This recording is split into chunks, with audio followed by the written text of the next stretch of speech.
The death toll from the wildfires in Hawaii has risen to more than 60. Fox News correspondent William Lejeunesse reports that number could increase dramatically. The smoke was so black and so thick, we were worried about getting killed. Blackout smoke, couldn't see. Captain Lydia Linderman's watched Lahaina Harbor and the boats inside go up in flames. None of the boats made it out of the harbor. Pretty sure the harbor is up in flames. She was aboard her own sailboat when forced to abandon ship. The Coast Guard saying there was over 100 people in the water. One of those was Gary Savage. There was no real route to go north or south or towards the mountains. The only escape once the thing swooped in was to get in the water. Savage jumped into the harbor with others as flames and smoke raced overhead. After 8 hours on a shallow reef, they were rescued.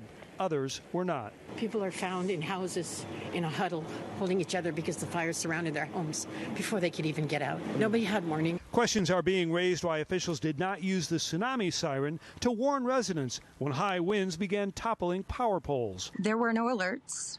There was no emergency sounds. They did not sound off the tsunami warnings. We do that every month on the first of the month.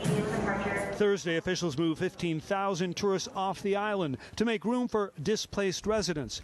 And cadaver dogs arrived from the mainland to determine how many of the 1,000 still unaccounted for can be found. People lost everything: homes, jobs, their cars, some their pets.